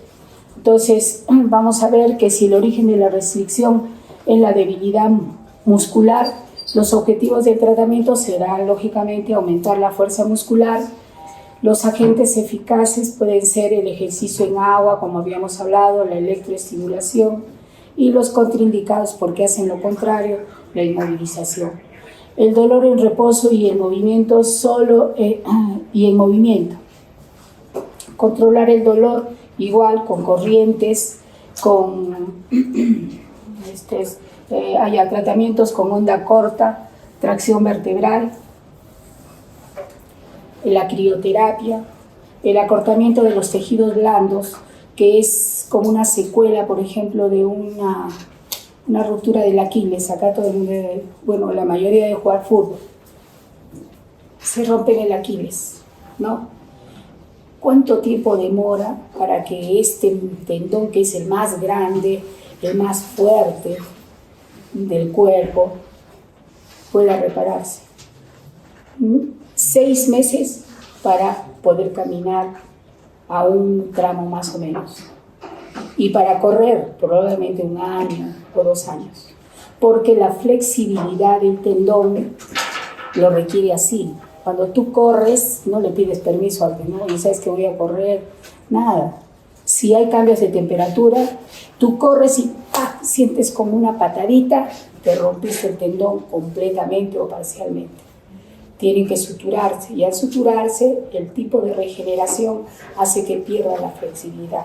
Y no solamente eso, sino que todo lo que depende de él, como los gemelos, los isquiotibiales, como no puedes, no debes estar haciendo descarga de peso, entonces comienzan a sufrir falta de flexibilidad. Entonces ahí tenemos el dolor en reposo o en movimiento, y miren, tenemos, en acortamiento de los tejidos blandos. Entonces ya no solamente es el tendón, como si tenemos que trabajar toda la parte de la cadena posterior de la pierna, ¿ya? Y en el bloqueo óseo estamos hablando de una rigidez articular, en donde no hemos hecho las movilizaciones en el momento adecuado, y esa rodilla ha calmado el dolor, pero se quedó en flexión. Entonces no puedo caminar pues con la rodilla, hay un bloqueo. Entonces tenemos algunos agentes que sí nos pueden ayudar. Si es por traumatismo, ultrasonido. Si es por prótesis, difícilmente ultrasonido, porque la prótesis, como es de metal, concentra el calor del ultrasonido y nos puede producir, pero podemos utilizar agentes físicos. También podemos trabajar en el tono muscular, ¿no? Miren, si la alteración del tono es una hipertonía, por ejemplo, en los niños que tienen espasticidad, ¿no? Como los niños en PCI caminan en triple flexión, flexión de cadera, flexión de rodillas y flexión de tobillos. Entonces, como tienen ese patrón de marcha, lo primero que hacemos con estos niños es facilitar la marcha, pero la marcha pues en una posición no anatómica, ¿no es cierto? Entonces, al niño le va a decir, no, controla la postura. No. Entonces ellos agarran y caminan como sea, pero caminan. Entonces comenzamos a tener problemas de hipertonía. Y se puede trabajar con los agentes físicos, con calor neutro, crioterapia prolongada, y etcétera, sobre los músculos hipertónicos y los relajamos, ¿no? Más para pacientes donde hay una afección del tono, que estamos hablando de pacientes neurológicos. En la hipotonía, al contrario, para mejorar el tono, ¿no? Ahí tenemos los agentes que podemos utilizar: enfriamiento rápido, electroestimulación, sobre los músculos agonistas. Y el tono fluctuante, estimulación funcional. Por eso les decía, si ustedes tienen un equipito, eso depende ya de ustedes. Cualquier otro se compraría uno para la hipertonía, otro para la electroestimulación, pero si tenemos el concepto, la base, podemos hacer con un equipo todo.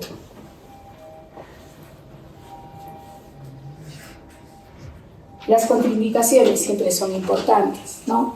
En el embarazo, las neoplasias malignas, los marcapasos, porque pueden alteración de la sensibilidad, por ejemplo, los agentes de calor, ¿no?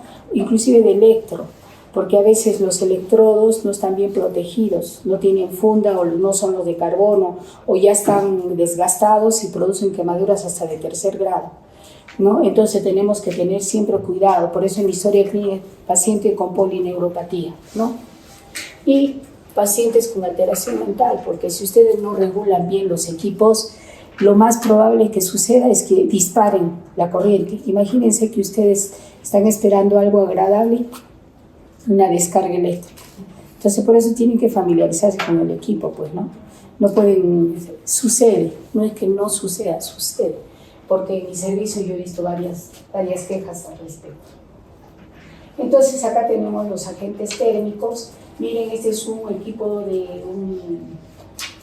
este es un tanque de compresas calientes, ¿ya?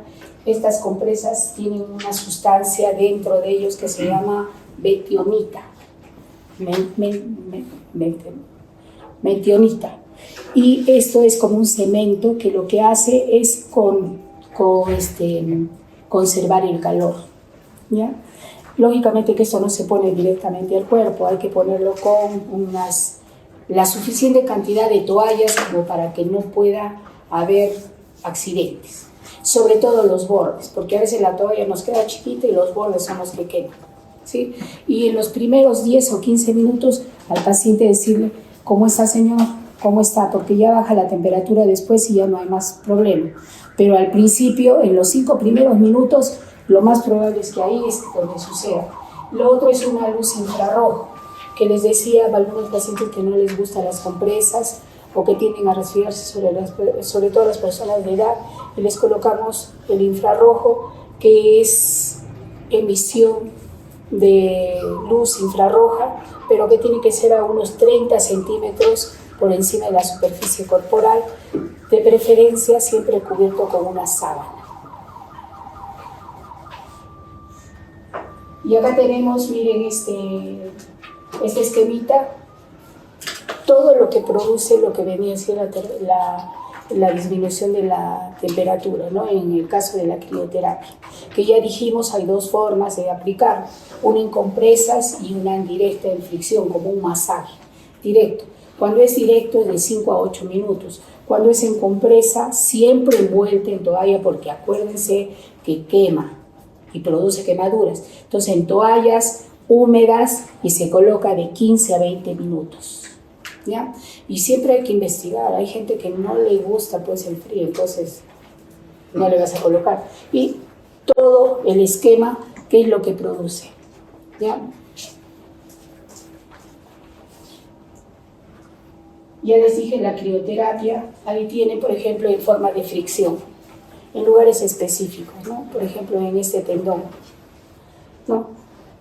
También hay en compresas y las envuelven, pero vienen unos packs de gel, ¿han visto? Que vienen acompañando los medicamentos, los botan por cantidades industriales.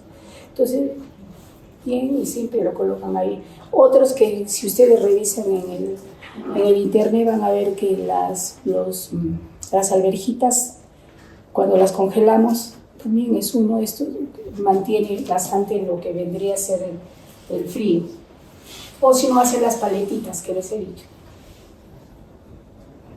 Tienen las indicaciones y las contraindicaciones y las precauciones, ¿no? Entonces ahí tienen las técnicas de aplicación como bolsas de hielo, compresas frías y masaje con hielo.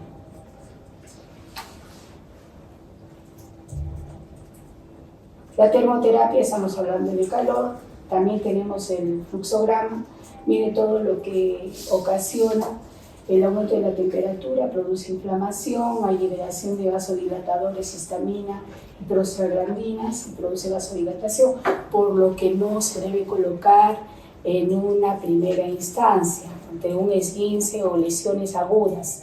Ya hemos visto en la revisión de la primera práctica, en lo que son lesiones, cuando les consulten, ¿sabes que me he hecho un esguince del tobillo? Oye, ponte calorcito, mete el pie en agua caliente, con hierbas, etc. No, lo está malogrando. Lo primero es inmovilización, presión y reposo. ¿Sí? Entonces ahí tienen las aplicaciones y los usos. Y acá tenemos, esto sí es importante porque viene en el examen, la termoterapia superficial, conducción, ¿no es cierto? ¿Quiénes están ahí? La parafina, las compresas calientes. Entonces, ¿qué agentes conoce usted que se apliquen mediante la conducción? Entonces ya saben cuáles son los agentes. Pongan sus ejemplos. Por convección, la termoterapia superficial, tenemos el aire húmedo, como las cabinas de sauna, la fluidoterapia, la hidroterapia. Y acá tenemos estos tanques que son tanques de miembros inferiores y estos son tanques para cuerpo entero, que ya no se utilizan, son de costo alto, no por el aparato en sí, sino por el agua. Porque para llenar este tanque necesitamos un caldero. Esto no se puede llenar con los paneles han querido hacer en salud en Samaco. No, porque esto tiene que llegar a temperatura de 36 grados, como mínimo. Entonces necesita, para esta cantidad de agua, necesita un caldero. Entonces, y semejante espacio. Por eso es que las clínicas grandes, antes lo que hacían era tercerizar los servicios. Ahora ya no tercerizan los servicios, ¿no? Por ejemplo, la San Pablo ha venido ya no con esto, sino con piscinas temperadas, ¿no? Entonces, de acá pueden salir hasta 3 piscinas, ¿no? Son pequeñas nomás las piscinas y las temperan. Entonces ya no necesitan tanto espacio para eso. Todo va evolucionando. Entonces vean acá los efectos biológicos de la termoterapia, aumento de la actividad enzimática, vasodilatación, aumento de la circulación sanguínea, aumenta la elasticidad y disminuye la viscosidad del tejido conjuntivo o fibroso, aumento de la velocidad de conducción, cambios en la frecuencia de descarga de los huesos y órganos de Golgi, elevación del umbral del dolor y mejorar la contractibilidad muscular. ¿Dónde se colocan? En las secuelas de fractura, contusiones, hematomas, procesos reumáticos, espasticidad, miopatía, lo que habíamos visto al principio, lesiones plégicas y dolor crónico. Tiene sus contraindicaciones y tiene sus precauciones. Se puede utilizar, pero teniendo esas precauciones. Las técnicas de aplicación. Tenemos parafina de inmersión. Esto, por ejemplo, la parafina se utilizaba antes todavía de las compresas. Ahora se desfasó, pero es un buen agente, sobre todo para las artritis reumatoideas. Agarras, los parafineros son de este tamaño, de pequeñitos. Colocas parafina, medicinal lógicamente, le puedes colocar alcanfor, lo que tú quieras, y pones una bolsa o haces inmersión. Tiene que estar a una temperatura que no produzca calor y tener las precauciones también. Y envuelves en una toalla y mejora la flexibilidad, mejora el dolor, mejora la rigidez y todo eso. Eso es algo que se puede tener, o sea, no es complicado. Y los otros pack, ¿no?, que les había enseñado, que son de diferentes formas y tamaños. Este, por ejemplo, es dorso lumbar, una dorsal, una cervical, una para rodillas, para inclusión de la rótula, y así sucesivamente. Tenemos otras que son agentes por conversión, que tenemos el ultrasonido, el microondas y la diatérmica. De todas estas, en la que persiste es la del ultrasonido, ¿ya? El ultrasonido, para mí, el mejor agente que hay. Sabiéndolo utilizar, el mejor agente. Es tanto para lo que es estética como para lo que es articulaciones y la parte muscular.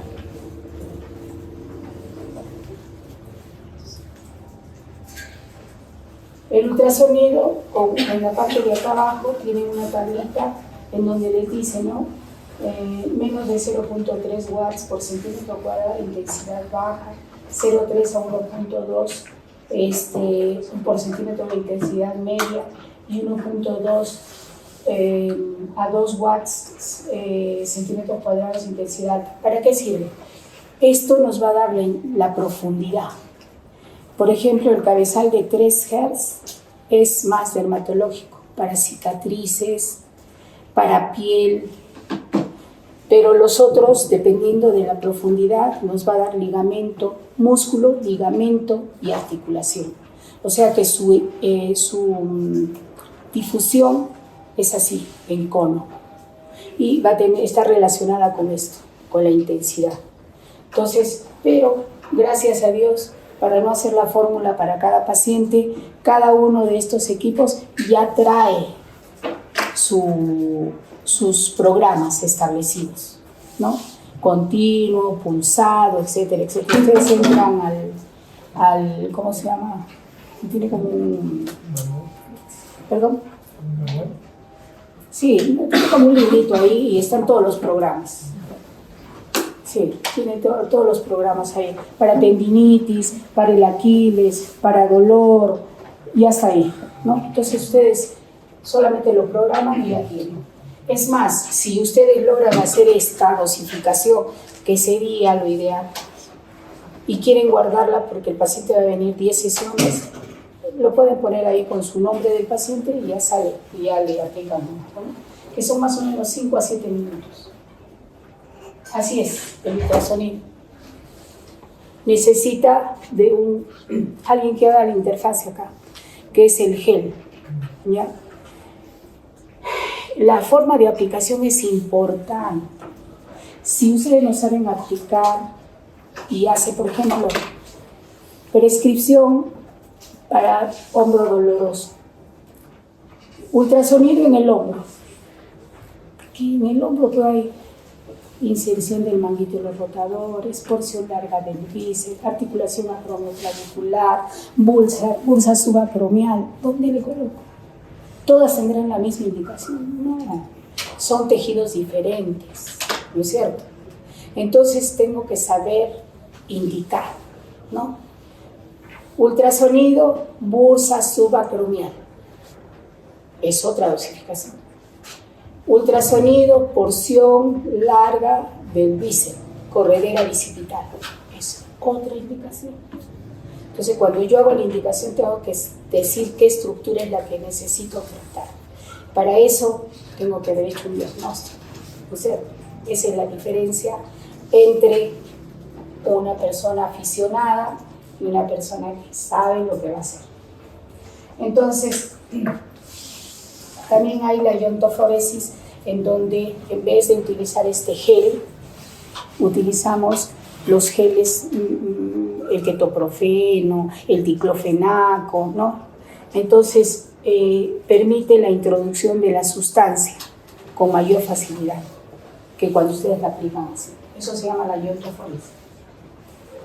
Ahí tiene todas las indicaciones: artrosis, mialgias, distensiones, espasmos, tenosinovitis, contracturas, todas tienen su indicación específica.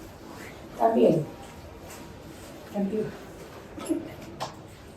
contraindicaciones y precauciones, también tienen sus contraindicaciones y precauciones. Bueno, la diatermia de onda corta, como les decía, son equipos que, bueno, algunos lo utilizan, pero como que se ha ido alejando un poco el tratamiento.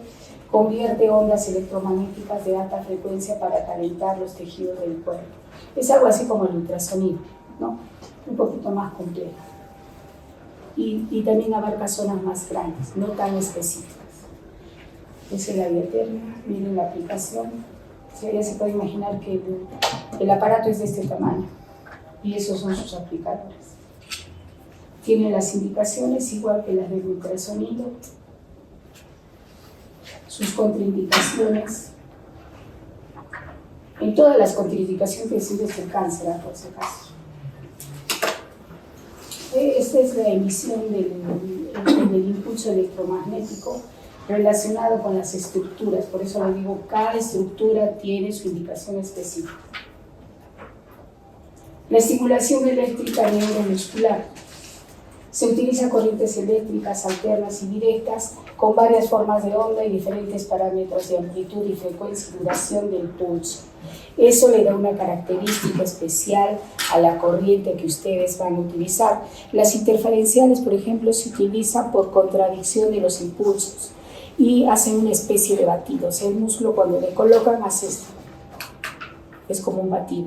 Sin embargo, la electroterapia de baja frecuencia, que es el TENS, por ejemplo, esa utiliza las fibras musculares tipo A. Entonces, tienen que saber qué es lo que quieren tratar, ¿no? Inicialmente, si es para dolor, TENS.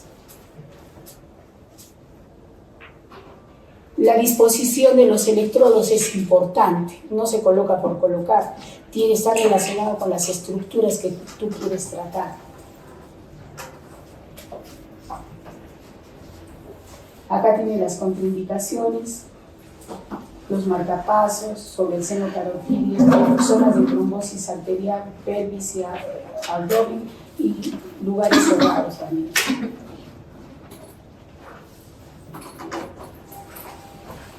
Estimulación nerviosa eléctrica transcutánea, que es el TENS, miren la frecuencia, se consideran corrientes de baja intensidad y están relacionadas básicamente para el control del dolor sin estimulación motora. Por eso decía que trabaja con algunos tipos de nervios. Y las intensidades van a depender de la patología, del grado. O sea, cuando le estamos colocando, el paciente dice, no siento, más, ellos quieren sentir, pues, ¿no? Pero a veces solamente es como un hormigueo, nada más, una cuestión así, solamente se necesita para estimular.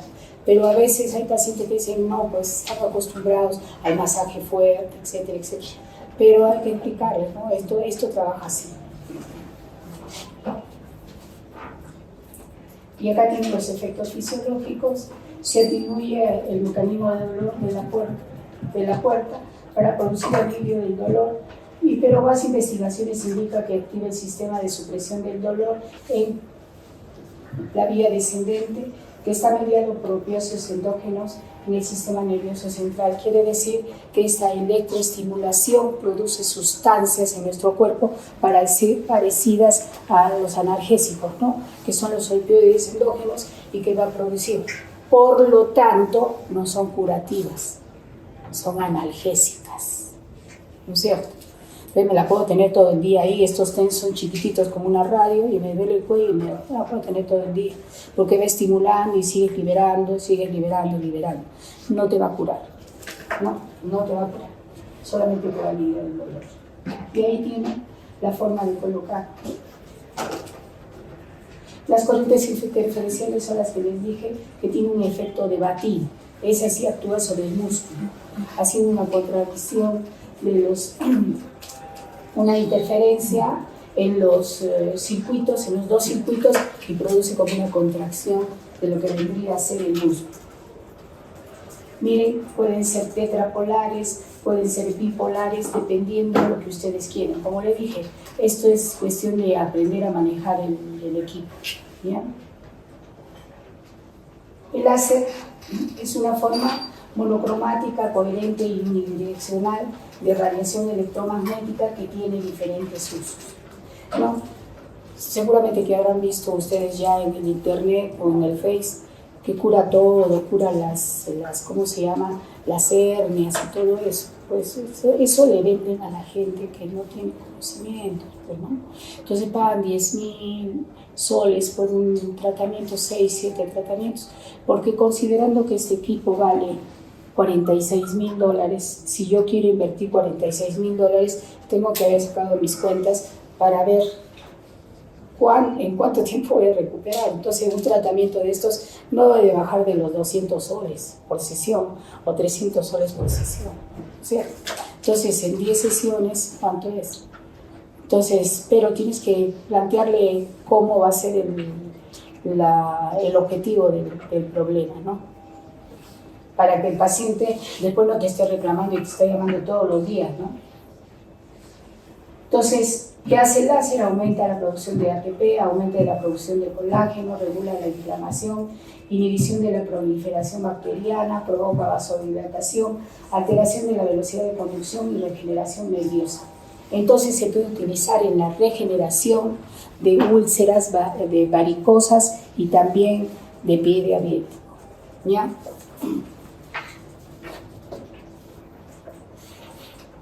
Ahí tienen úlceras, indicaciones, las úlceras, cicatrización, artritis reumatoidea como antiinflamatorio.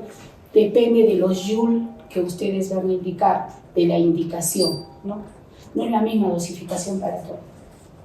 La magnetoterapia, que la habrán visto, también tiene varios acoples, ¿no? Por ejemplo, los solenoides, que son como dos discos que se colocan para que la onda electromagnética aparezca, ¿no? En esta túnel, en más grande sea el túnel, estas ondas se disipan más. Entonces, si yo tengo un equipo que es de 800 Gauss, yo pongo un túnel de este vuelo, lo más probable es que llegue a 200, ¿no? Sin embargo, con los solenoides es más cerrado, o sea, llega a la cantidad que estoy programando. A este mecanismo de acción aumenta el depósito de colágeno, modifica el flujo iónico, aumenta la captación de aminoácidos, actúa sobre la migración del fibroblasto, altera la fosforilización de la miosina y aumenta la síntesis de ATP. Esta de acá ya que les decía lo de los solenoides. Perdón, esos son los solenoides y estos son los túneles. Hay túneles pequeños, más grandes. Y estos son los efectos biológicos, ¿no? Entonces, en algunos textos habla de que está contraindicado en niños en etapa de crecimiento, porque puede alterar los núcleos de osificación.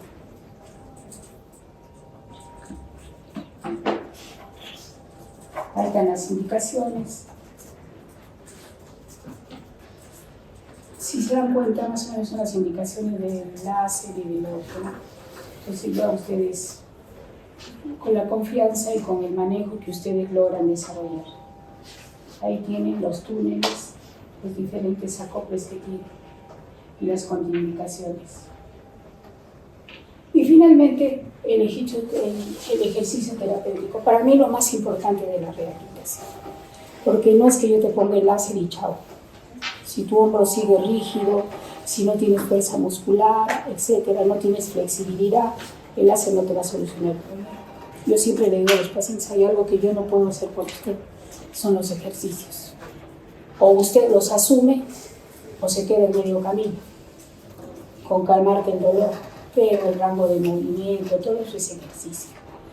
Ejercicios de flexibilidad, ejercicios de fortalecimiento, ejercicios de propiocepción y los tipos de los ejercicios excéntricos, concéntricos, todo eso lo van a desarrollar en la práctica.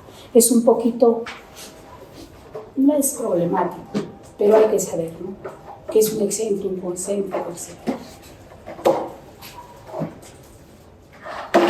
Los objetivos: mejorar la fuerza, resistencia física, aeróbica y capacidad cardiovascular, movilidad y flexibilidad, estabilidad, relajación, coordinación, equilibrio y destrezas funcionales.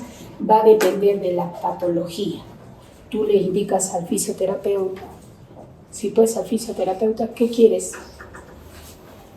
Si es un paciente con Parkinson, estaré trabajando en coordinación, equilibrio y destrezas funcionales, ¿no es cierto? Son otros ejercicios. Si quiero mejorar